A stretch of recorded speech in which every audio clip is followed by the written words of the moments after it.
بسم اللہ الرحمن الرحیم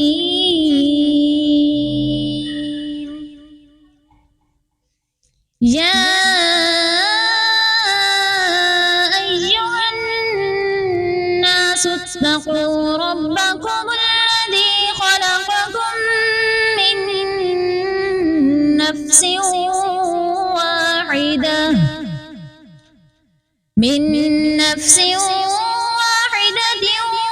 وخلق منها زوجها وبث منهما رجالا كثيرا ونساء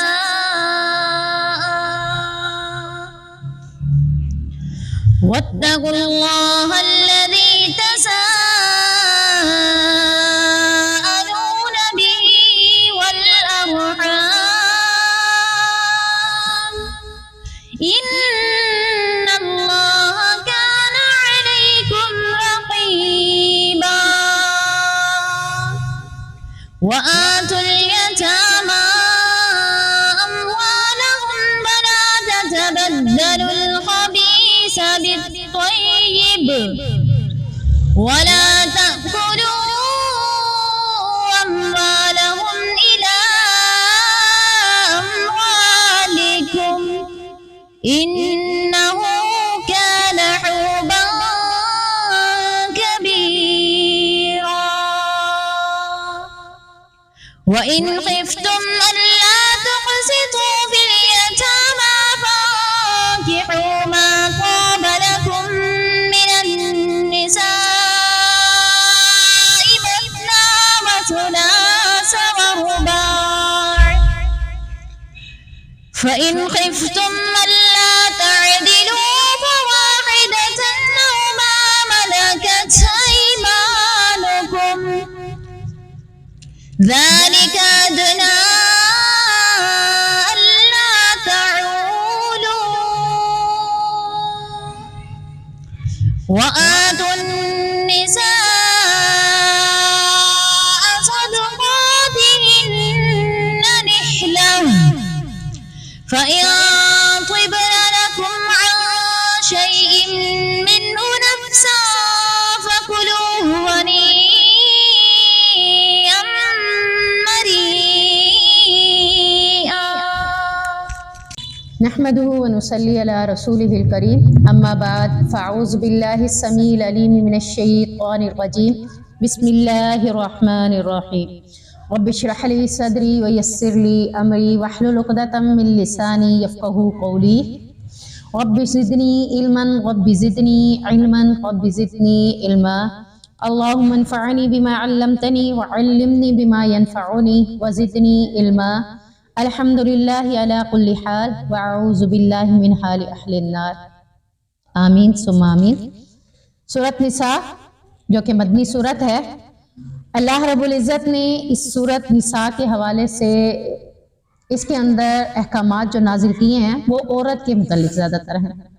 تو اس سورت کے حوالے سے آتا ہے، یہ مدنی سورت ہے۔ حضرت عائشہ صدیقہ رضی اللہ تعالیٰ عنہ بیان کرتی ہیں کہ سورۃ بقرہ اور سورۃ نساء ایسے زمانے میں نازل ہوئی جب میں آپ صلی اللہ علیہ وسلم کے پاس تھی، یعنی ازواج کی صورت میں نبی کریم صلی اللہ علیہ وسلم کے پاس حضرت عائشہ موجود تھی۔ تو حضرت عائشہ کا نکاح تو مکہ میں ہوا تھا، لیکن حضرت عائشہ کی رخصتی مدینہ میں ہوئی تھی۔ جب اللہ کے نبی صلی اللہ علیہ وسلم مدینہ میں چلے گئے تھے تو مدینہ میں جانے کے بعد حضرت عائشہ کی رخصتی ہوئی تھی، اور یہ صورت اس لحاظ سے بھی مدنی ہونے کا درجہ رکھتی ہے کیونکہ یہ مدینہ میں ہی نازل ہوئی۔ مدنی صورتوں کا مقصد ہی یہی ہوتا ہے کہ یہ مدینہ میں نازل ہوئی، مکیہ کا مطلب یہ مکے میں نازل ہوئی۔ تو یہاں اللہ رب العزت نے اس صورت کے اندر مزید جو احکامات بتائے ہیں وہ سارے خواتین کے متعلق زیادہ تر ہیں۔ تو حضرت عائشہ کہتی ہیں کہ میں بھی اس وقت نبی کریم صلی اللہ علیہ وسلم کے پاس ام المومنین کی حیثیت سے، یعنی ازواج کی حیثیت سے نبی کے پاس موجود تھی۔ یا ایھا الناس اتقوا ربکم الذی خلقکم من نفس واحدہ، اے لوگو اللہ سے ڈرو جس نے تمہیں ایک جان سے پیدا کیا اور اس سے اس کی بیوی پیدا کی۔ یعنی اللہ تعالیٰ نے اس آیت میں تمام بنی آدم سے، چاہے وہ یہودی ہیں، مشرک ہیں، کافر ہیں، مسلمان ہیں، یعنی سارے ہیں آخر کس کی اولاد؟ حضرت آدم علیہ السلام کی. تو بنی آدم سے مخاطب ہے, صرف مسلمانوں سے مخاطب نہیں ہے, بلکہ اللہ تعالیٰ نے یہاں پر جو خطاب کیا ہے, جو مخاطب کرنے کا انداز ہے, جو پکارا ہے, یعنی حکم جو نازل کیا ہے, وہ کون سا حکم ہے؟ اللہ سے ڈرنے کا.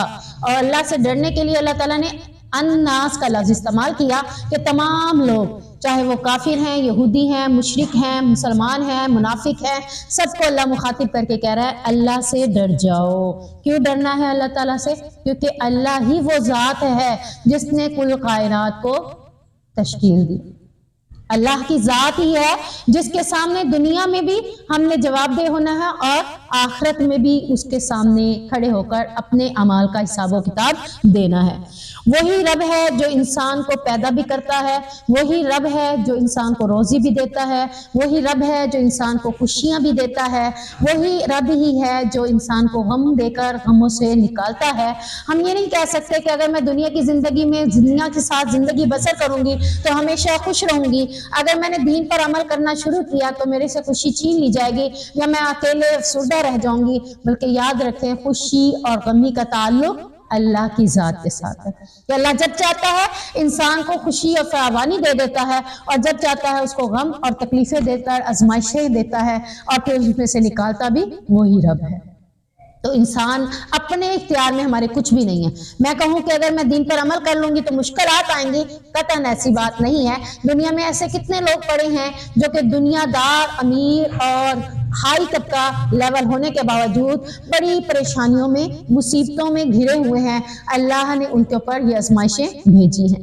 تو اللہ رب العزت ہی ہے جس نے حضرت آدم علیہ السلام کو پیدا کیا, یعنی خلقکم پیدا کیا, من نفس واحدہ ایک جان سے پیدا کیا. ایک جان سے مراد حضرت آدم علیہ السلام. حضرت آدم کو تو اللہ تعالیٰ نے اپنے ہاتھوں سے مٹی کو گارے بنائے اور پھر اس کی شکل میں حضرت آدم کا پتلا بنایا, پھر اس میں روح پھونکی. لیکن حضرت آدم کو پیدا کرنے کے بعد باقی سب لوگوں کو حضرت آدم سے پیدا کیا. کیسے؟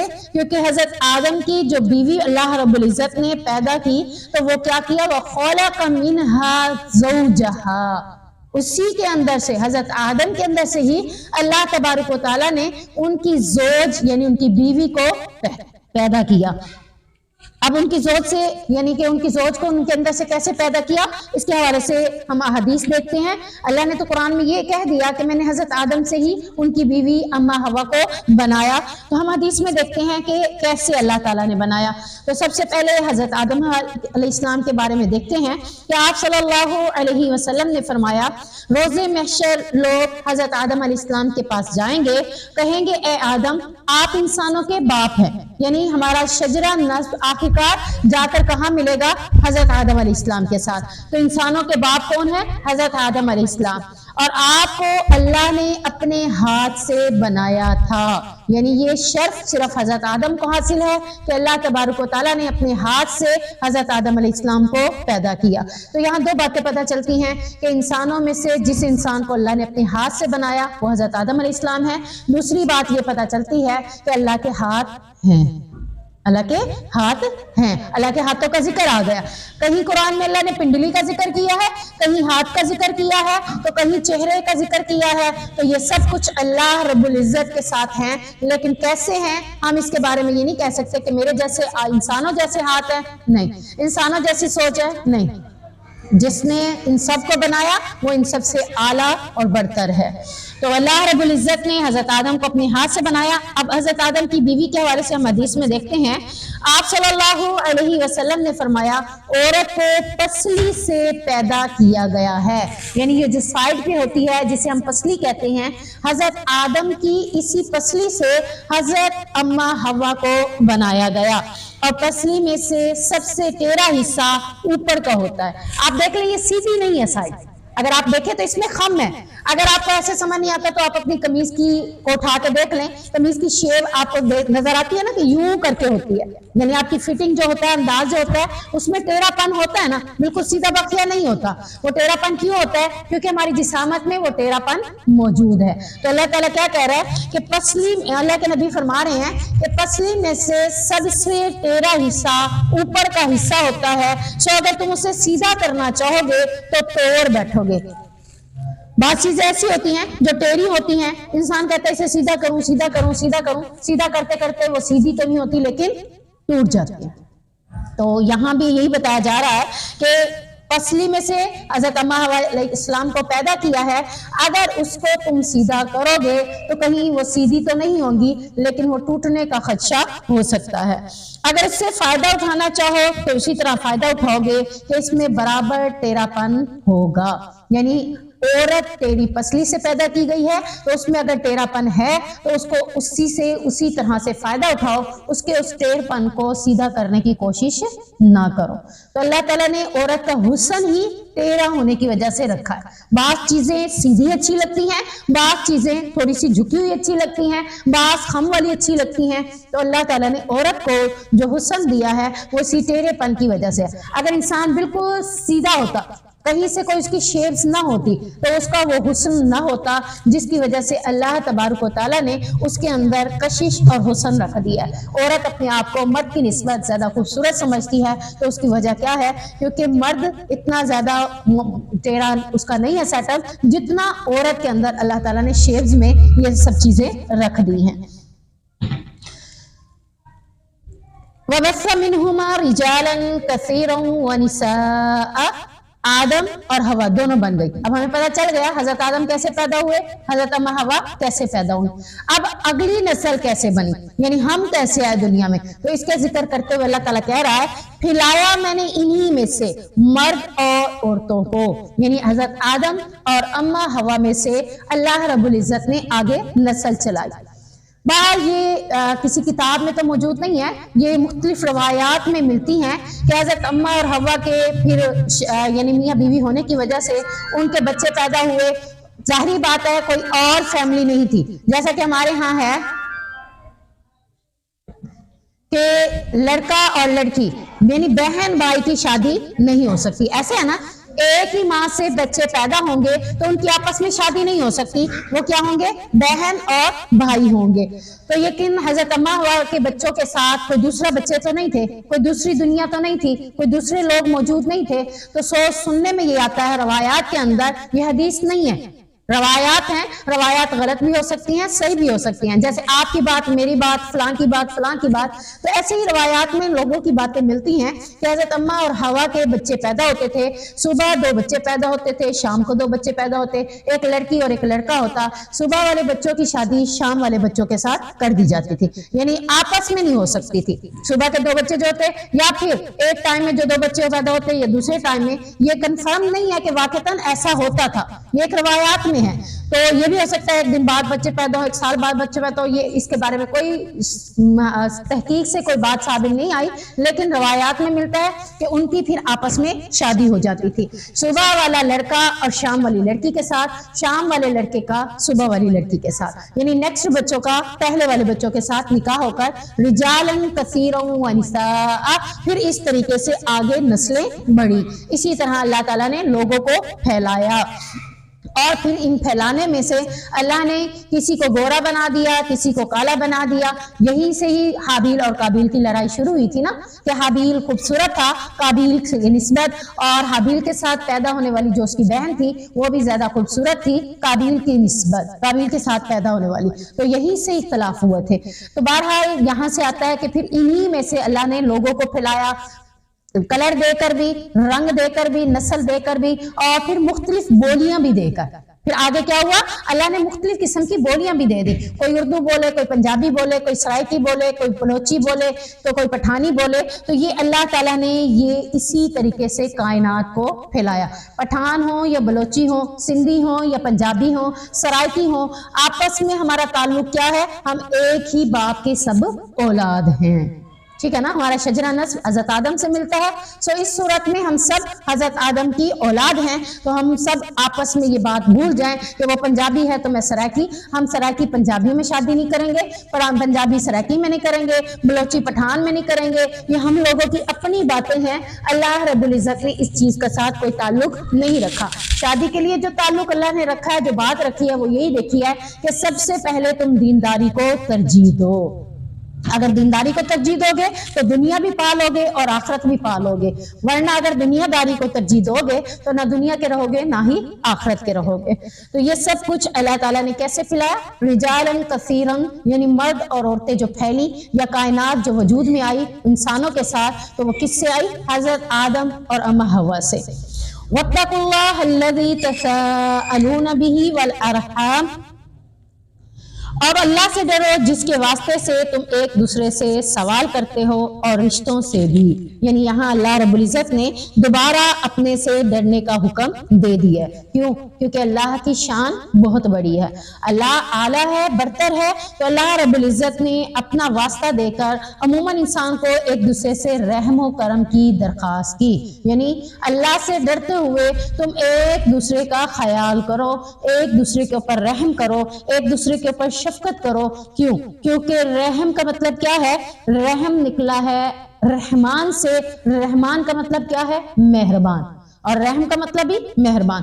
اور رحم کا دوسرا مطلب کیا ہے؟ والارحام جو ہے یہ جمع ہے، یہ رشتہ داروں، یعنی رشتہ داری۔ رشتہ جو لفظ ہے یعنی رشتہ داری کا جو تعلق ہے وہ اللہ کی صفت رحمان کے ساتھ ہے۔ اللہ کتنا مہربان ہے لوگوں کے اوپر۔ ہم کتنے گناہ کرتے ہیں، کبھی اللہ نے ہم سے کھانا چھینا ہے؟ کبھی وہ ہمیں دنیا کے اندر اکیلا چھوڑ دیتا ہے؟ نہیں، وہ پھر بھی ہمارا خیال رکھتا ہے کیونکہ وہ مہربان ہے، وہ ہمارے پر شفقت کرنے والا ہے۔ لیکن اللہ رب العزت نے جب کسی بندے سے ناراض ہوتا ہے تو اس کو سمجھانے کے لیے اس سے عبادات، نیکیاں، اس کا ایمان اس سے دور کرتا ہے تاکہ یہ بندہ دوبارہ میری طرف پلٹ آئے۔ اب یہاں پہ اللہ تعالیٰ نے جو الارحام بتایا ہے، رشتوں کے قطع کرنے سے ڈرنے کا حکم دیا کہ آپس میں ایک دوسرے سے جن سے سوال کرتے ہو، جو تمہاری رشتہ داریاں ہیں، انہیں کاٹنے سے اللہ منع کر رہا ہے۔ یعنی جیسے ہمارے ہاں ہوتا ہے کہ فلاں کو میں آگ کر دیتا ہوں، باپ کہتا ہے میں بیٹے کو آگ کر دیتا ہوں، بیٹا کہتا ہے میں باپ کو نہیں جانتا، یا بھائی بھائی سے چھوڑ دیتا ہے، بہن بھائی سے قطع تعلقی کر لیتی ہے، یا چچا مامے آپس میں رشتہ داریوں کو توڑنے لگ جاتے ہیں، تو اللہ تعالیٰ کہتا ہے دنیا کی خاطر تم یہ رشتے نہیں توڑ سکتے۔ ہمارے ہاں یہ ہوتا ہے نا کہ فلاں نے میری عزت نہیں کی، فلاں نے مجھے رشتہ نہیں دیا، فلاں نے میری بات ہی نہیں مانی، فلاں نے میری عزت ہی نہیں کی، اب میں اس کے گھر کبھی بھی نہیں جاؤں گی، اس کی اور میری ختم ہو گئی، اب میں مرتے دم تک اس کا منہ بھی نہیں دیکھوں گی، چاہے وہ سزا بھائی بھی کیوں نہ ہو۔ اس طرح سے رشتہ داریوں کو کاٹ دیتے ہیں۔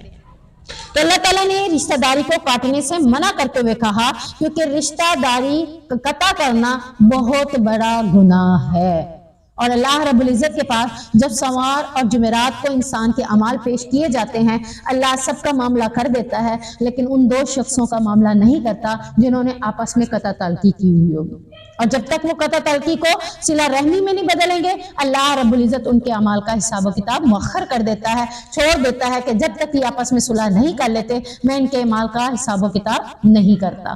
تو انسان کو اسی لیے کہا گیا ہے، مسلمان کو، کہ کسی سے اگر تم ناراض ہوتے بھی ہو تو کتنے دن تک ہو سکتے ہیں؟ 3 دن سے زیادہ ناراضگی اختیار نہیں کر سکتے۔ لیکن میں یہ کہتی ہوں کہ چلیں اللہ کی طرف سے 3 دن کی رعایت مل گئی، اگر میری زندگی کا وہ آخری دن ہو اور میری قطع تعلقی کا پہلا دن ہو، میں کہوں ابھی تو 3 دن پڑے ہیں نا، میں پھر کر لوں گی، لیکن اسی رات مجھے موت آ گئی تو پھر میں کیا کروں گی؟ میں اللہ کے پاس کیسے جاؤں گی؟ قطع تعلقی کی صورت میں جاؤں گی؟ نہیں۔ کسی محفل میں کسی سے کوئی بات ہو بھی جائے یا کسی سے کوئی ایسی انبن ہو بھی جائے، اسی محفل میں اسی کے ساتھ دوبارہ معاملات کو ختم کر کے اٹھیں، نہیں معلوم کہ دوبارہ ملاقات ہو سکتی ہے یا نہیں ہو سکتی۔ کوئی ہمارے ساتھ کتنا ہی برا کیوں نہ کرے، اسی کے ساتھ وہ رحم کرنے کا حکم ہے نا۔ یہ تو نہیں ہے کہ وہ ہمارے ساتھ اچھا ہے اس لیے میں بھی اس کے ساتھ اچھی ہوں، وہ برا ہے تو میں اس کے ساتھ اچھی بن کے کیوں کروں۔ اصل میں رشتہ داری کو جوڑنے کا حکم بھی یہی ہے کہ کوئی آپ کے ساتھ برا بھی کرتا ہے تب بھی آپ نے کیا کرنا ہے؟ اس کے ساتھ اچھا کرنا ہے، ٹھیک ہے نا۔ اگر ایک بھابھی ہے، اس کی نند اس کے ساتھ برا کرتی ہے، یا ایک نند ہے اس کی بھابھی اس کے ساتھ برا کرتی ہے، یا ساس ہے بہو کے ساتھ برا کرتی ہے، یا بہو ہے تو ساس کے ساتھ برا کرتی ہے، دوسرے کو کیا کرنا ہے؟ برا ہی کرنا ہے کیا؟ دوسرے کو برا نہیں کرنا۔ اسی کو ہم کیا کہیں گے؟ صلہ رحمی۔ اچھوں کے ساتھ تو سبھی اچھے ہوتے ہیں نا، بوڑھے کے ساتھ اچھا ہونا اصل میں ایمان کی علامت ہے کہ آپ صحیح معنوں میں مسلمان ہیں، آپ صحیح معنوں میں حقیقتاً ایمان والے ہیں، کہ آپ نے ان کے ساتھ بھی اچھا کیا جنہوں نے آپ کے ساتھ برا کیا۔ نبی کریم صلی اللہ علیہ وسلم کی مثال ہمارے سامنے موجود ہے۔ آپ صلی اللہ علیہ وسلم کے ساتھ جنہوں نے برا کیا، کیا اللہ کے نبی نے ان کے ساتھ برا کیا تھا؟ نہیں۔ طائف کے بچوں نے پتھر مارے، اللہ کے نبی نے بدلہ لیا؟ مشرکین مکہ نے آ کر اوجریاں ڈالی، تکلیفیں دیں، اذیتیں دیں، کتنی تکلیفیں دینے کے بعد اللہ کے نبی جب مکہ میں گئے تو کیا اعلان کیا کہ ساروں کو میں معاف کرتا ہوں؟ یہی کہا نا، جو فلاں فلاں کے گھر میں چلا جائے گا اس کو میں نے معاف کر دیا۔ اللہ کے نبی بدلہ نہیں لیتے تھے، صلہ رحمی کرتے تھے۔ تو صلہ رحمی کرنا ہے، ارحام صلہ رحمی سے نکلا ہے، اور صلہ رحمی کرنے کا حکم اللہ رب العزت ہمیں دے رہا ہے۔ اگر صلہ رحمی نہ کیا تو اس کی اپوزٹ کیا ہے؟ قطع تعلقی ہے، جو کہ قطع تعلقی کرنے والا سب سے بڑے گناہ کا مرتکب ہو جاتا ہے۔ آپ صلی اللہ علیہ وسلم نے فرمایا، رشتے ناطے توڑنے والا جنت میں نہیں جائے گا۔ کسی بھی صورت میں توڑنے کا حکم نہیں ہے۔ دیکھیں اللہ کے نبی کے پاس ابو ہریرہ آئے تھے، کہا کہ میری ماں کافر ہے اور وہ مجھے ایسے ایسے حکم دیتی ہے، تو کیا میں اپنی ماں کی بات نہ مانوں؟ اللہ کے نبی نے کیا کہا تھا؟ جاؤ اپنی ماں کی دنیا کی ساری باتیں مانو لیکن دین کی بات نہ مانو۔ دنیا کے ساتھ یعنی عام جو معاملات ہیں اس میں کیا کرنا ہے؟ صلہ رحمی کرنی ہے، دین والے معاملہ ان کا نہیں ماننا۔ تو یہ کیا ہے کہ کافر کے ساتھ بھی صلہ رحمی کی جا سکتی ہے اگر وہ رشتہ دار ہے، لیکن دین کی بات ہے تو پھر اس کو چھوڑ دینا ہے۔ لیکن اگر ہم نے اس کو اس بیس کے اوپر توڑ ڈالا تو رشتہ داری کو توڑنے والا جنت میں نہیں جائے گا۔ آپ صلی اللہ علیہ وسلم نے فرمایا، بے شک اللہ تعالیٰ نے تمام مخلوق کو پیدا فرمایا۔ اللہ تعالیٰ جب تخلیق سے فارغ ہوا تو رشتے نے کہا، اے اللہ قطع رحمی سے تیری پناہ طلب کرنے کا یہی موقع ہے۔ اللہ تعالیٰ نے فرمایا، ہاں، کیا تو اس بات پر راضی نہیں ہے کہ میں اس سے ملاؤں جو تجھے ملائے اور اس سے توڑوں جو تجھے توڑے؟ یعنی ہر چیز کو اللہ نے بنایا تو رشتہ بھی اللہ نے بنایا، ٹھیک ہے نا؟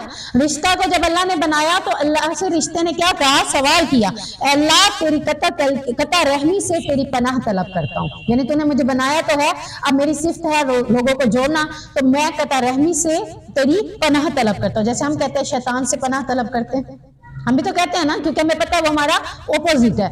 تو اسی طرح انہیں بھی پتا تھا رشتے کو کہ میرا اپوزٹ کیا ہے؟ قطع رحمی ہے، تو اس نے پناہ مانگی۔ تو اللہ تعالیٰ نے اسے کیا جواب دیا کہ جو تجھے جوڑے گا میں اسے جوڑوں گا اور جو تجھے توڑے گا میں اسے توڑوں گا۔ رشتے نے کہا ہے، ہاں اے میرے رب میں راضی ہوں۔ اللہ تعالیٰ نے فرمایا تو بس یہ تیرے لیے ہے۔ آپ نے فرمایا اگر تم چاہو تو یہ آیت پڑھ لو۔ اس سورت محمد کے اندر یہ آیت آتی ہے، فَهَلْ عَصَيْتُمْ إِن تَوَلَّيْتُمْ أَن تُفْسِدُوا فِي الْأَرْضِ وَتُقَطِّعُوا أَرْحَامَكُمْ، پھر یقیناً تم قریب ہو کہ اگر حاکم بن جاؤ، زمین میں فساد کرو اور اپنے رشتوں کو بالکل ہی قطع کر دو۔ یعنی یہ سورت محمد کے اندر بھی آیت موجود ہے۔ اب جو میں نے آپ کو بات بتائی تھی کہ رحم رحمان سے نکلا، اس کے حوالے سے حدیث ہے کہ آپ صلی اللہ علیہ وسلم نے فرمایا، رحم یعنی رشتہ اللہ تعالیٰ کے اسم گرامی رحمان سے نکلا ہے۔ اللہ تعالیٰ نے رشتے سے فرمایا تھا، جو تجھے ملائے گا میں اسے ملاؤں گا اور جو تجھے قطع کرے گا میں اسے قطع کروں گا۔ یعنی مقصد کیا ہے؟ جو تجھے ملائے گا تو میں اسے ملاؤں گا، یعنی مقصد یہ ہے کہ جو رشتہ داری نہیں توڑے گا اللہ بھی اسی کے ساتھ اپنے رشتہ داری رکھے گا۔ ایمان والا رشتہ اللہ کے ساتھ رشتہ ہے۔ اللہ کس کے ساتھ جوڑے گا یہ رشتہ؟ جو رشتہ داری کو توڑے گا نہیں۔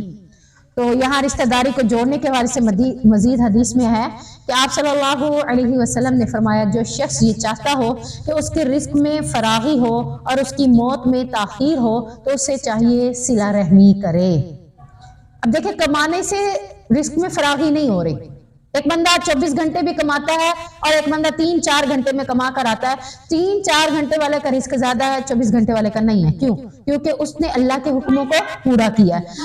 اللہ کے حکم میں سے یہ حکم ہے کہ اللہ تعالیٰ کیا کہہ رہا ہے کہ میں کس کی رزق کو فراغی میں کر دوں گا؟ جو صلہ رحمی کرے گا۔ صلہ رحمی کرنے والے کو اللہ رب العزت اس کی فراغی کر دے گا۔ کس میں؟ رزق میں۔ ہم آپس میں ایک دوسرے سے قطع تلقیہ کر کے بیٹھے ہوئے ہیں اور رزق کے فراوانی کے لیے اتنی محنتیں کر رہے ہیں، جبکہ اگر ہم کچھ کام ایسے کر لیں جس کی وجہ سے اللہ رزق میں برکتیں دے دے گا۔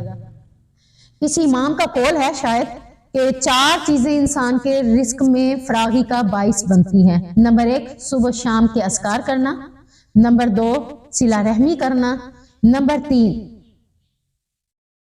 روزانہ کی بیس پر صدقہ کرنا۔ روزانہ کی بیس پر صدقہ کرنا۔ نمبر 4 دعاؤں کو کثرت کے ساتھ کرنا، دعائیں کثرت کے ساتھ کرنا، یعنی یہ نہیں ہے کہ ہاتھ اٹھا کے ہر وقت دعائیں کرنا، کبھی چلتے پھرتے اللہم انی اعوذ بک من الہم والحزن والعجز والکسل والبخل والجبن وذل الدین وغلبۃ الرجال، پھر یاد آیا بیٹھے بیٹھے اللہم انی اسألک علما نافعا وعملا متقبلا ورزقا طیبا، یعنی بیٹھے بیٹھے چلتے پھرتے اٹھتے جاتے استغفار کر لینا، لا الہ الا اللہ پڑھ لینا، یہ دعائیں ہیں ساری، ٹھیک ہے نا۔ یہ نہیں ہے کہ ہاتھ اٹھا کے کوئی دعا کریں گے اسپیشل اپنے لیے تو وہ دعا ہوگی۔ دعاؤں کا مطلب یہ ہے کہ کوئی بھی دعا کرنا، افضل الذکر لا الہ الا اللہ، یہ بھی دعا ہے کہ اللہ تیرے سوا کوئی معبود نہیں۔ تو اللہ رب العزت نے اپنے ناموں کے ساتھ جو دعائیں رکھی ہیں اس کی تاثیر بھی بہت زیادہ رکھی ہے، جیسا کہ لا الہ الا انت سبحانک انی کنت من الظالمین، حضرت یونس علیہ السلام نے پڑھی تھی مچھلی کے پیٹ میں، تو اس میں بھی کیا ہے؟ لا الہ الا اللہ، اللہ کے سوا کوئی معبود نہیں۔ اور اللہ کہتا ہے کوئی انسان اتنی مشکل میں ہے، اگر وہ یہ دعا اپنی زبان کا ورد بنا لے تو میں اس کی ساری مشکلوں کو دور کر دوں گا۔ بڑی مختصر سی دعا ہے، اللہ اللہ ربی لا اشرک بہ شیئا، تو یہ ساری دعائیں ہیں، دعاؤں کا مجموعہ ہے، دعاؤں والی کتابیں موجود ہیں، چلتے پھرتے دعاؤں کو یاد کریں، آپ ان دعاؤں کو پڑھتے رہیں تو یہ 4 چیزیں جو میں نے آپ کو بتائی ہیں یہ رزق میں فراغی کا سبب بنتی ہیں۔ ایک امام کے قول، حدیث نہیں ہے، امام کا قول ہے، اسی کے حساب سے بتا رہی ہوں، لیکن حدیث میں ہمیں یہاں سے کیا ملی؟ ایک چیز کی یہاں پہ نشاندہی مل گئی۔ کس چیز کی مل گئی ہے؟ کہ اس کے رزق میں فراغی ہوتی ہے جو صلہ رحمی کرتا ہے۔ حضرت ابو ایوب انصاری بیان کرتے ہیں کہ ایک شخص نے عرض کیا اللہ کے رسول مجھے ایسا عمل بتائیے جو مجھے جنت میں داخل کر دے۔ آپ صلی اللہ علیہ وسلم نے فرمایا اللہ کی عبادت کرو، اس کے ساتھ ذرا بھی شرک نہ کرو، نماز کو قائم کرو، زکوٰۃ ادا کرو اور صلہ رحمی کرو۔ یعنی اگر آپ جنت میں جانا چاہتے ہیں تو یہ کام کرنے ہیں۔ ان کاموں میں سے سب سے پہلا کام کیا ہے؟ اللہ کی عبادت کرنی ہے، کسی کی عبادت نہیں کرنی۔ عبادت کا مطلب کیا ہے؟ کہ اللہ کے ساتھ کسی کو مقام نہیں بنانا، کسی کو بھی نہیں دینا وہ مقام، نہ ماں کو دے سکتے ہیں، نہ باپ کو دے سکتے ہیں، نہ خاوند کو دے سکتے ہیں، نہ ہی اپنی خواہش نفس کو اللہ کا مقام دے سکتے ہیں۔ ایک طرف اللہ کا حکم ہے، دوسرے طرف میرا دل چاہ رہا ہے، تو میں نے اگر اپنے دل کی مان لی، اللہ کو چھوڑ دیا، تو میں اللہ کی عبادت نہیں کر رہی۔ میں کس کی عبادت کر رہی ہوں؟ اپنے نفس کی عبادت کر رہی ہوں۔ تو سب سے پہلی چیز جنت میں جانے کے لیے اللہ کی عبادت کرنا، اپنے نفس کو بھی اس کے ساتھ شریک نہ ٹھہرانا۔ دوسری، نماز کو قائم کرنا۔ کتنی سستی ہوتی ہے، سردی ہے، وضو کیسے کریں، ٹھنڈا پانی ہے، جو نماز کو قائم کرنے والے ہوتے ہیں وہ ان چیزوں کو نہیں دیکھتے۔ آپ کو پتا ہے جتنا آپ تھوڑی سی سختی برداشت کریں گے، آپ کے اس عمل میں آپ کو درجے بھی اتنے زیادہ مل جائیں گے۔ سردی میں وضو کرنا، اللہ رب العزت اس نماز کا درجے کو بڑھا دیتا ہے۔ نماز کو قائم کریں گے، چھوڑنی نہیں ہے، زکوٰۃ ادا کرنی ہے اور صلہ رحمی کرنا ہے، تو انشاءاللہ جنت میں جا سکتے ہیں۔ اب دیکھیں کہ ایک شخص کا معاملہ یہ تھا، جس طرح آج ہمارے ہاں بہت سے مسائل لوگوں کو یہ پیش آتے ہیں، تو ان کے لیے بھی ایک جواب ہے۔ حضرت ابو ہریرہ بیان کرتے ہیں کہ ایک شخص نے عرض کی اے اللہ کے رسول میرے کچھ رشتہ دار ہیں، میں ان سے رشتہ داری جوڑتا ہوں، ملاتا ہوں، لیکن وہ مجھ سے توڑتے ہیں، یعنی وہ مجھ سے سلام کرنا بھی پسند نہیں کرتے، میرے ساتھ بیٹھنا بھی پسند نہیں کرتے، میرے ساتھ بات کرنا بھی پسند نہیں کرتے، میں ان کے ساتھ حسن سلوک کے ساتھ پیش آتا ہوں اور وہ میرے ساتھ برا سلوک کرتے ہیں، میں ان کے ساتھ بردباری سے پیش آتا ہوں جبکہ وہ میرے ساتھ جہالت کا سلوک پیش کرتے ہیں۔ آپ صلی اللہ علیہ وسلم نے فرمایا اگر تم ایسا کر رہے ہو جیسا کہ تم نے بیان کیا ہے تو گویا تم ان کے منہ پر گرم راکھ رکھ رہے ہو، اور جب تک تم اس حال پر قائم رہو گے ان کے مقابلے میں تمہارے ساتھ اللہ کی طرف سے ہمیشہ ایک مددگار رہے گا۔ یعنی یہاں کیا ہے؟ رشتہ دار، وہ رشتہ دار میرے ساتھ برا سلوک کرتا ہے لیکن میں اس کے ساتھ اچھا سلوک کرتا ہوں، میں اس کے ساتھ تحمل اور بردباری سے پیش آتا ہوں لیکن وہ میرے ساتھ برا سلوک کرتا ہے، تو اللہ کے نبی نے کہا اگر ایسا کر رہے ہو تو تم ان کے منہ پر کیا رکھ رہے ہو؟ گرم راکھ رکھ رہے ہو، یعنی جہنم میں جانے کا ان کا سبب بن رہا ہے، وہ تمہارے ساتھ صلہ رحمی سے پیش نہیں آ رہے، تم برابر ایسا کرتے رہو۔ اللہ کے نبی نے یہ نہیں کہا کہ تم بھی ان کے ساتھ برا کرو، تم برابر اپنا رویہ ان کے ساتھ ایسے رکھو، اور جب تم ان کے ساتھ ایسا اپنا رویہ رکھو گے تو اللہ تمہارے لیے ایک مددگار بھیج رہا ہے جو کہ تمہاری ہمیشہ مدد کرتا رہے گا۔ ہمیں بعض اوقات دوسروں کی مدد کی ضرورت پڑتی ہے نا، اگر اللہ کی طرف سے کوئی مددگار مل جائے تو پھر کسی اور کی مدد کی ضرورت بھی ہمیں نہیں رہے گی۔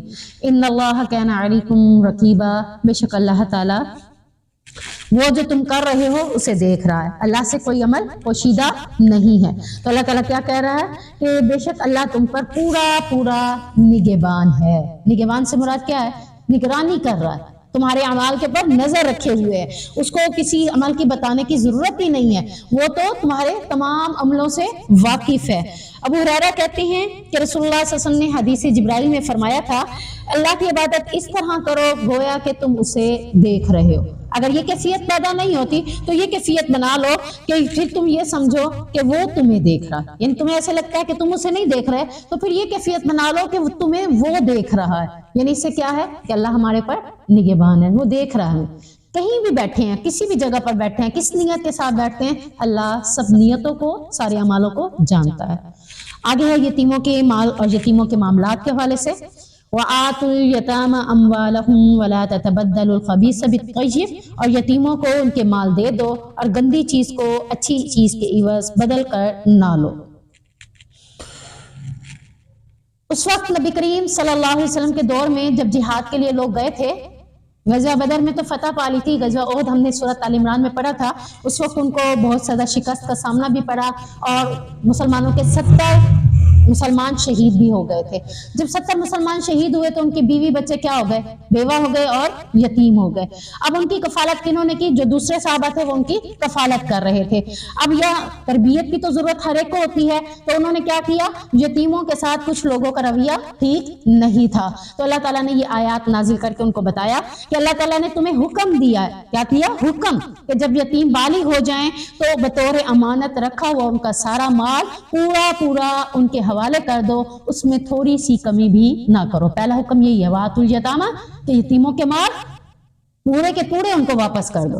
یعنی اگر کسی کی زمین تھی، جائیداد تھی، باہر باپ چھوڑ گیا ہے، اب اس بچے کو تو نہیں پتا تھا کہ میرے ذمہ اتنا میرا پاس مال ہے، جو پالنے والا اسے تو پتا ہے نا، جو اس کی کفالت کر رہا ہے، اس نے کیا کیا؟ تھوڑا سا مال کھسکا دیا یا زیادہ دے اپنے پاس رکھ لیا، تھوڑا اس کو دے دیا، تو اللہ تعالیٰ نے حکم دیا کہ ایسا تم نہیں کر سکتے، پورا مال اس کے حوالے کرو گے، اس میں تھوڑی سی بھی کمی نہیں کر سکتے۔ البتہ اگر وہ جو زیر کفالت جو کر رہا ہے، یعنی اگر میں کسی یتیم کی کفالت کر رہی ہوں، میرے حالات اتنے زیادہ نہیں ہیں کہ میں اس کی کھانا پینا، اس کے لباس کا مسئلہ حل کر سکوں، تو پھر میں اس کے پیسوں میں سے اس کے وہ اخراجات کر سکتی ہوں۔ اگر میری اپنی گنجائش نہیں ہے تو اتنی مجھے اجازت ہے کہ میں اس کے مال میں سے اس کے اوپر خرچ کر سکتی ہوں، لیکن اگر میرے پاس گنجائش ہے تو پھر میں اس کے مال کو نہ چھیڑوں، اپنے مال سے ہی اس کی کفالت کروں، اور جب وہ بڑا ہو جائے، بالغ ہو جائے، تو اس کا مال اس کے حوالے کر دوں، اور یتیم کے مال سے اچھی چیز لے کر اس کی جگہ ردی چیز نہ رکھ دوں۔ ہوتا ہے نا، یہ چیز مجھے پسند ہے، اسے کیا پتا کہ یہ چیز تھی، اس کی جگہ پر ناقص مال رکھ دینا، تو اللہ تعالیٰ نے اس چیز سے بھی منع کر دیا، کیونکہ یہ چیزیں ان صحابہ میں موجود تھی۔ اللہ نے ان کی تربیت کرتے ہوئے کہا کہ اب اچھی چیز لے کر گندی چیز ان کے سامنے نہ رکھو، یا پھر طیب اور خبیث حلال اور حرام کے معنی میں بھی آتا ہے، یعنی یہاں جو طیب لفظ استعمال ہوا ہے یہ حلال کا ذکر آتا ہے، خبیث جو لفظ استعمال ہوا ہے یہ گندے کا بھی لفظ استعمال ہوتا ہے اور حرام کا بھی استعمال ہوتا ہے۔ تو یہاں اللہ تعالیٰ کہہ رہا ہے کہ تمہارا اپنا مال تمہارے اوپر کیا ہے؟ حلال ہے، لیکن یتیم کا مال تمہارے لیے کیا ہے؟ حرام، تم اس مال کو نہیں کھا سکتے۔ اس صورت میں کھا سکتے ہو جب تمہاری اپنی گنجائش بھی نہیں بن رہی اور تمہارے گھر میں فاتح پڑ رہے ہیں، تو پھر اس کے مال سے تجارت کرتے ہوئے تھوڑا سا مال اس سے تم لے سکتے ہو، ورنہ وہ ہمارے لیے کیا ہے؟ حرام ہے۔ وَلَا تَأْكُلُوا أَمْوَالَهُمْ إِلَىٰ أَمْوَالِكُمْ إِنَّهُ كَانَ حُوبًا كَبِيرًا، اور پھر اللہ تعالیٰ نے کہا نہ ان کے مال اپنے مالوں سے ملا کر کھاؤ، یعنی وہی بات جو میں نے ابھی آپ کو بتا بھی دی کہ اپنے مال کے ساتھ ملا کر ان کا مال نہیں کھایا جا سکتا، بلکہ اگر ان کے مالوں سے تجارت کی بھی ہے تو اپنے مال کا الگ حساب رکھیں، اس کے مال میں سے جو پروفٹ ہو رہا ہے وہ اسی کے پاس اسی کا ہی ہوگا، اس کا یہ نہیں ہے کہ کام آپ کر رہے ہیں تو پروفٹ آپ رکھیں گے، نہیں، اس کے مال سے پروفٹ کے 2 حصے کیے جائیں گے، ایک آپ اپنی محنت کا لے لیں گے، ایک پروفٹ اس کو خود ہی چلا جائے گا۔ تو یہ اللہ تعالیٰ منع کر رہا ہے کہ ان کے مالوں کے ساتھ اپنا مال ملا کر نہیں کھانا، اور پھر ایسا کرنا اگر کرو گے تو یہ بھی کبیرہ گناہ ہے۔ حدیث میں آتا ہے آپ صلی اللہ علیہ وسلم نے فرمایا 7 مہلک گناہوں سے یعنی امور سے اجتناب کرو۔ نمبر 1 اللہ کے ساتھ شرک کرنا، نمبر 2 جادو ٹونا کرنا، یہ جو ہمارے ہاں ہاتھ لے کے بیٹھ جاتے ہیں نا، چلو مجھے بتاؤ میں تمہیں کچھ لکیریں دیکھ کے بتا سکتی ہوں، کہ تمہاری قسمت کیسی ہے، کتنے بچے ہوں گے، تمہاری شادی کتنی ہوگی، یہ لکیر یہ بتا رہی ہے، یہ بتا رہی ہے، یہ سارے جادو ٹونے ہیں. جادو ایک الگ ہے، ٹونے ہیں یہ، ٹھیک ہے نا. ٹونے بھی کرنا منع ہے، کبیرہ گناہ ہے. کسی کو اپنا ہاتھ نہ دکھا سکتے ہیں. اگر کوئی ایسی بات کرتا بھی ہے کہ میں ہاتھوں کی لکیروں کا علم جانتا ہوں تو اس سے بچ جائیں. یہ بہت بڑا گناہ ہے جو ہم کر رہے ہیں. ہمارے ہاں یہی بیٹھ کے ہوتے ہیں، چلو بھی ہاتھوں کی لکیریں دکھاؤ، ہم تمہیں بتائیں گے کہ اس حقیقت کے ساتھ اس کیا تعلق ہے. تو یہ چیز منع کر دی گئی ہے. تیسری چیز بلا جرم کسی کو قتل کرنا، یعنی اس کا جرم ہی نہیں ہے اس کو قتل کریں تو یہ بھی گناہ ہے. چوتھا سود کھانا. پانچواں یتیم کا مال ہڑپ کر جانا. چھٹا میدان جنگ سے پیٹ پھیر کر بھاگ جانا. ساتواں پاک دامن بھولی بھالی عورتوں پر تہمت لگانا. اب ان 7 میں سے اس جو ہم ذکر پڑھ رہے ہیں اس کے ساتھ کون سا ذکر ہے؟ یتیم کا مال ہڑپ کر جانا، یعنی اس کے بڑے ہونے سے پہلے کھا لو، اسے کیا پتا کتنا مال ہے، اسے بتانا ہی نہیں ہے. تو یہ اللہ تعالیٰ نے کہا کہ کبیرہ گناہ ہے. جو کوئی ایسا کرے گا اللہ تعالیٰ نے اسے منع کر دیا کہ ایسا کرنے سے اجتناب کریں. وَإِنْ خِفْتُمْ أَلَّا تُقْسِطُوا فِي الْيَتَامَىٰ فَانكِحُوا مَا طَابَ لَكُم مِّنَ النِّسَاءِ مَثْنَىٰ وَثُلَاثَ وَرُبَاعَ. اب اللہ تعالیٰ یتیم کی بچیوں کے حوالے سے مزید کہہ رہا ہے کہ اگر تم ڈرو کہ یتیموں کے حق میں انصاف نہیں کرو گے تو اور عورتوں میں سے جو تمہیں پسند ہو ان سے نکاح کر لو، 2 سے، 3 سے یا 4 سے. یعنی ہوتا یہ تھا کہ یتیم بچیاں جب ان کے زیر کفالت ہوتی تھی تو جیسے وہ بڑی ہوتی تھی تو وہ مالک اس کے ساتھ شادی کر لیتا تھا. کیوں؟ تاکہ اس کا جو مال ہے وہ میرے پاس ہی رہ جائے، یعنی مال کو اپنے پاس رکھنے کے لیے. تو اللہ تعالیٰ کہہ رہا ہے اگر تم ڈرو اس بات سے کہ ان کے ساتھ انصاف نہیں کر سکو گے، یعنی مال بھی رکھ لیتے تھے اور اس بچی کو ساتھ زیادتی کرتے تھے، اس کو بیوی والا حقوق زیادہ نہیں دیتے تھے، یا پھر بیوی کی طرح اس کے ساتھ انداز اپناتے نہیں تھے، بلکہ وہ خاموش ہو جاتی تھی کہ میں انہی کے کفالت میں رہی، اب وہ اپنا زور زبردستی سے کوئی معاملہ بھی نہیں کر سکتی تھی. تو اللہ تعالیٰ نے منع کر دیا پھر آپ ایسی لڑکیوں سے شادی نہ کرو. اس سے ہٹ کے تم چاہے 2 کرو، 3 کرو، 4 کرو، جس سے مرضی ہے شادی کرو. اگر ان کے ساتھ انصاف کر سکتے ہو تو شادی کرو، اگر ان کے ساتھ انصاف نہیں کر سکتے پھر ان سے شادی نہ کرو. یہاں پر اللہ تعالیٰ نے مزید ایک بات ہمیں سمجھا دی کہ عورت اگر دیکھتی ہے کہ اس کی حق تلفی ہو رہی ہے، اس کے ساتھ صحیح معاملہ نہیں ہو رہا، تو یہ مرد اللہ کے ہاں جواب دہ ہے. ہم اس کے حوالے سے دیکھتے ہیں، یعنی اگر تم یتیم کا معاملہ انصاف کے ساتھ نہ کرو، مہر ان کا کم کر دو، ان کے ساتھ اچھا برتاؤ نہ کر سکو، تو پھر تمہیں ان کے ساتھ نکاح کرنے کی ضرورت نہیں ہے، بلکہ غیر رشتہ دار لڑکیوں کو ترجیح دو، ان سے شادی کرو. دنیا میں لڑکیوں کی کمی نہیں، تم چاہے 4 کرو، 3 کرو، 2 کرو، بیک وقت 4 تک رکھ سکتے ہو، یعنی 4 تک کی اجازت ہے، رکھ سکتے ہو. پھر اس کی اپنی مرضی ہے، وہ جتنے بھی کرے، 1 کرے، 2 کرے، 3 کرے یا 4 کرے. عائشہ رضی اللہ تعالیٰ عنہا بیان کرتی ہیں کہ ایک شخص کے ہاں یتیم لڑکی تھی، اس شخص نے اس سے نکاح کر لیا. لڑکی کا ایک کھجور کا درخت تھا اور اسی درخت کی وجہ سے وہ اس کو اپنے پاس روکے ہوئے تھا، جبکہ اس لڑکی کو اس کی طرف سے کچھ نہیں ملتا تھا. تو یہ آیت اللہ تعالیٰ نے نازل کی کہ وہ لڑکی اس کھجور میں، اس کے مال میں اس کی شریک تھی. تو اللہ تعالیٰ نے اس کے معاملے میں یہ آیت نازل کی کہ تم پھر یتیموں کے ساتھ نکاح نہ کرو. یعنی کیوں؟ صرف اس نے اس بچی کو ساتھ نکاح کیوں کیا؟ اس نیت کے ساتھ کہ یہ کھجور کا باغ کس کے پاس؟ میرے پاس رہ جائے گا. ورنہ اس سے کوئی محبت نہیں تھی، اس بیوی کے ساتھ اس کا کوئی تعلق اتنا نہیں تھا، صرف مال کی غرض سے رکھا. تو اللہ نے منع کر دیا کہ آج کے بعد یتیم لڑکی سے اگر تم مال کی غرض سے نکاح کرتے ہو تو آئندہ کے لیے تمہیں منع کیا جا رہا ہے، تم اس سے نکاح نہ کرو. ان سے ہٹ کے کسی سے بھی نکاح کر سکتے ہو.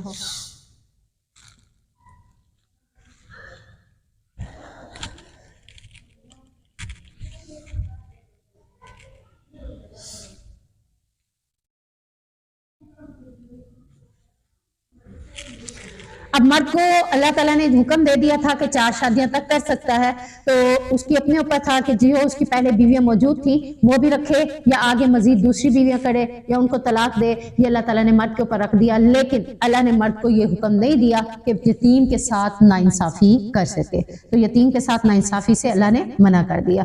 معلوم ہوا کہ اگر کسی ایک کی طرف پوری طرح جھکاؤ نہ ہو تو جائز ہے کہ 4 کرے، 2 کرے، 3 کرے. اپنے نبی کریم صلی اللہ علیہ وسلم اور صحابہ کی سنت ہے کہ وہ زیادہ شادیاں کرتے تھے. بیویوں کے ساتھ یکساں سلوک کیا جائے، ہر بیوی کی باری مقرر کی جائے اور سفر میں بھی قرآن اندازی کر کے ہر بیوی کو لے کر جایا جائے. جس کے نام قرآن نکلے اسی کو ہی اپنے ساتھ لے جائے۔ حضرت عائشہ بیان کرتی ہیں کہ رسول اللہ صلی اللہ علیہ وسلم جب سفر کا ارادہ کرتے تو اپنے بیویوں کے مابین قرآن اندازی کرتے، جس کا قرآن نکلتا اس کو اپنے ساتھ لے جاتے، اور آپ ہر بیوی کی باری ایک دن اور ایک رات مقرر فرماتے تھے۔ یعنی اگر زیادہ شادیاں کریں تو پھر عدل و انصاف کرنا ہوگا، ہر ایک کی باری مقرر کرنی ہوگی، ہر ایک کا دن مقرر کرنا ہوگا۔ سفر میں بھی قرآن اندازی ڈالی جائے گی، کسی کے ساتھ کوئی معاملہ ایسا نہیں کیا جائے گا۔ ہاں البتہ دلی میلان کے حوالے سے اللہ نے چھوٹ دے دی کہ اگر کسی سے زیادہ محبت ہے تو اللہ تعالیٰ اس معاملے میں کسی کو پکڑے گا نہیں، لیکن ایک دن اس کو دینا پڑے گا، ایک دن اس کو دینا پڑے گا، اس میں انصاف کرنا پڑے گا۔ ایک رات اس کے پاس گزارنی ہوگی، ایک رات اس کے پاس گزارنی، اس میں بھی انصاف کرنا ہوگا۔ جیسا اس کو کپڑے لے کر دینے ہوں گے ویسے اس کو لے کر دینے ہوں گے، جیسا اس کو کھانا دینا ہوگا ویسے اس کو دینا ہوگا۔ اس معاملے میں اگر وہ کوتاہی کرے گا تو پھر اللہ کے ہاں جواب دہ ہوگا۔ اگر دلی محبت ایک سے زیادہ ہے دوسری سے زیادہ نہیں ہے تو اس بارے میں اللہ تعالیٰ نہیں پکڑ کرے گا، کیونکہ دل کے بارے میں اللہ تعالیٰ نے اختیار دے دیا، کیونکہ اس میں انسان کے اپنے اختیار میں بھی کچھ نہیں ہوتا۔ وَآتُوا النِّسَاءَ عورتوں کو دو تم صدقاتہن نحلا مہر خوش دلی سے دو۔ یعنی اب یہ ہے کہ یتیموں کے ساتھ نکاح کرتے ہوئے حق مہر بھی نہیں مقرر کرتے تھے، تھوڑا بہت دیتے تھے، زیادہ نہیں دیتے تھے۔ تو اللہ نے عورت کا حق رکھ دیا ہے کہ حق مہر دیا جائے گا، مرد کی جتنی استطاعت ہے لڑکے کی اسی کے مطابق حق مہر لیا جائے گا۔ یعنی جیسے ہمارے ہاں ہوتا ہے کہ اب اس کی شادی ہو رہی ہے تو یہ اتنا تولہ سونے دے گا یا اتنی زمین دے گا یا اتنا وہ دے گا، تو اس کی گنجائش کے مطابق اس کو حق مہر دینے کی اجازت ہے۔ اور جب ایک مرد اپنی بیوی کو حق مہر لکھ کر دے دیتا ہے پھر وہ حق مہر عورت کا ہے، کسی صورت میں وہ مرد اس عورت سے نہیں لے سکتا سوائے دو صورتوں میں۔ ایک اس صورت میں کہ عورت خود پیار محبت کے ساتھ اپنی دلی وابستگی کے ساتھ اس کو معاف کر دے، اس کو دے دے تو وہ تب اس کے مال کو استعمال کر سکتا ہے۔ دوسرا، اگر وہ یہ کہے کہ میرے حالات ٹھیک نہیں، ابھی تم حق مہر والا پیسہ یا معاملہ مجھے سپرد کر دو، جب میرے حالات بہتر ہوں گے میں تمہیں واپس کر دوں گا۔ اور جب اس کے حالات بہتر ہوں گے، وہ کیا ہے اس کے ذمہ؟ قرض ہے، قرض کی صورت میں اسے واپس کرنا ہوگا۔ اور ہم عورتوں کو چاہیے کہ ہم اپنے حق مہر کے حوالے سے ضرور اس بات کے ساتھ سمجھوتا کریں، کیونکہ اللہ نے یہ ہمارے اختیار میں دیا ہے اور ہمارے ساتھ معاملات زندگی چلتے رہتے ہیں۔ حق مہر بوجہ مجبوری کسی صورت میں اگر دینا پڑے تو دیں، ورنہ وہ ہمارا اپنا ذاتی معاملہ ہے، ہم اس کو اپنے پر استعمال کر سکتے ہیں، اپنی ضروریات زندگی کے مطابق اس کو استعمال کر سکتے ہیں۔ یعنی خاوند کو محبت میں اٹھا کر دے دینا یہ بھی ایک قسم کی عورت کی بے وقوفی ہے، میں کہوں گی کہ ہاں بھائی چلو کوئی بات نہیں، میں بھی ہوں تم بھی ایک ہی ہیں، نہیں، کیونکہ انسان کی زندگی کے ساتھ اتار اور چڑھاؤ چڑھتے رہتے ہیں۔ اگر مجبور ہے خاوند، اگر وہ اس کے حالات اجازت نہیں دے رہے تو بطور قرض اس کو دے دے کہ میں اب آپ کو دے رہی ہوں لیکن جیسے آپ کے معاملات بہتر ہوں گے تو آپ یہ میرا قرض مجھے لٹائیں گے، کیونکہ ایک عورت نے اپنے آپ کو مرد کے سپرد کیا ہے تو اسی حق مہر کی عوض ہی سپرد کیا ہے۔ اب وہ حق مہر اس کا ذاتی جائیداد ہے، ذاتی اس کی رقم ہے، ذاتی اس کی مالیت ہے، وہ چاہے اسے اپنے پاس رکھے اور اس کو اپنی زندگی میں کسی بھی وقت بوقت ضرورت استعمال کر سکتی ہے۔ تو اگر خاوند کو دینا پڑے تو مجبوری کی صورت میں قرض کی صورت میں دیں، ورنہ آپ سارا کچھ اٹھا کر ان کو نہ دے دیں۔ سمجھ آگئی بات کی کہ یہ عورت کا اپنا حصہ ہے، اور اللہ تعالیٰ بھی یہی کہہ رہا ہے کہ عورتوں کو ان کا حق مہر دو، اب وہ تمہارا نہیں ہے، تم اس کے اوپر کوئی اختیار نہیں رکھتے کہ جبراً ان سے لے لیا جائے یا ان کو زبردستی، دیکھو اب تم میری بیوی ہو، اگر تم نے مجھے حق مہر نہ دیا تو میں تمہیں طلاق دے دوں گا، ایسی باتیں کر کر بھی وہ حق مہر واپس نہیں لے سکتا۔ یہ زور زبردستی اللہ نے منع کر دی۔ زمانہ جہلیت میں لوگ عورتوں کا حق مہر خود لے لیتے تھے اور انہیں کچھ بھی نہیں دیتے تھے۔ اللہ تعالیٰ نے اسی فعل کی تردید کرتے ہوئے کہا، مسلمانوں کو حکم دیا کہ شادی کے وقت عورتوں کا مہر ضرور متعین کریں اور ان کا حق ان کو ضرور دیں۔ اس کے بعد اللہ نے فرمایا اگر بیوی خوش دلی کے ساتھ مہر کا کچھ حصہ شوہر کو دے دے تو اس کے لیے اس کا استعمال جائز ہوگا، لیکن اگر شوہر بد اخلاقی یا برے برتاؤ کے ڈر سے ایسا کرتی ہے، یعنی شوہر کو اگر میں حق مہر نہیں دوں گی تو یہ میرے ساتھ برا سلوک کرے گا، برا برتاؤ کرے گا، اس صورت میں دیتی ہے اور شوہر اسے قبول کر لیتا ہے تو یہ قرآنی تعلیم کے خلاف ورزی ہوگا، یعنی اللہ نے اس کو دینے کی اجازت نہیں دی۔ خوش دلی سے دے گی تب تو اس کے لیے استعمال کر سکتا ہے، خوش دلی سے اگر وہ نہیں دے رہی، زور زبردستی سے خاوند لے رہا ہے تو اس کے لیے جائز نہیں ہے۔ عبداللہ بن عباس کہتے ہیں جب سیدنا علی نے سیدنا فاطمہ سے شادی کی تو آپ صلی اللہ علیہ وسلم نے انہیں فرمایا اسے کچھ دو، تو انہوں نے کہا میرے پاس کچھ نہیں۔ اس پر آپ نے فرمایا تیری حتمی زرہ کہاں ہے؟ حضرت علی نے وہ زرہ بیچی تھی، اسی زرہ کو بیچنے کے بعد پھر حق مہر ادا کیا تھا۔ اسی طرح سے سیدنا سہل بن سعد کہتے ہیں کہ نبی کریم صلی اللہ علیہ وسلم نے ایک آدمی سے فرمایا نکاح کر خواہ لوہے کی انگوٹھی ہی دے کر، یعنی حق مہر دینا ضرور ہے کچھ نہ کچھ، یہاں تک کہ بعض صحابہ کے پاس وہ لوہے کی انگوٹھی بھی جب نہیں نکلتی تھی تو آپ صلی اللہ علیہ وسلم نے اس صحابی کو بلا کے کہا ادھر آ، اگر تیرے پاس دنیا کو دینے کے لیے کچھ بھی نہیں ہے تو کیا تجھے قرآن یاد ہے؟ اس نے کہا مجھے فلاں فلاں صورتیں یاد ہے۔ تو آپ صلی اللہ علیہ وسلم نے فرمایا میں تیری شادی اس حق مہر کے ساتھ کرتا ہوں کہ جو صورتیں تمہیں یاد ہے وہ تم اپنی بیوی کو یاد کرواؤ گے، یعنی حق مہر میں اور کچھ بھی نہیں ہے اس کے پاس دینے کو، دنیا کا کوئی مال نہیں، کوئی انگوٹھی نہیں، کچھ بھی نہیں ہے۔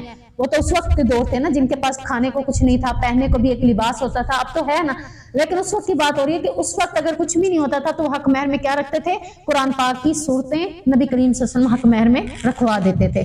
تو آج بھی کچھ لوگ ایسے موجود ہیں دنیا کا مال ہوتے ہوئے بھی وہ کہتے ہیں کہ اگر حق مہر میں یہ فلاں صورت یاد کر لے تو پھر یہی حق مہر ہوگا۔ تو بھائی یہ بھی ایک سنت ہے، اس کو بھی اجاگر کیا جا سکتا ہے۔ ابو سلمہ بن عبد الرحمن بیان کرتے ہیں انہوں نے ام المومنین سیدہ عائشہ سے پوچھا کہ آپ صلی اللہ علیہ وسلم کی ازواج مطہرات کا حق مہر کیا تھا؟ انہوں نے فرمایا 12 اوقیہ اور ایک نش۔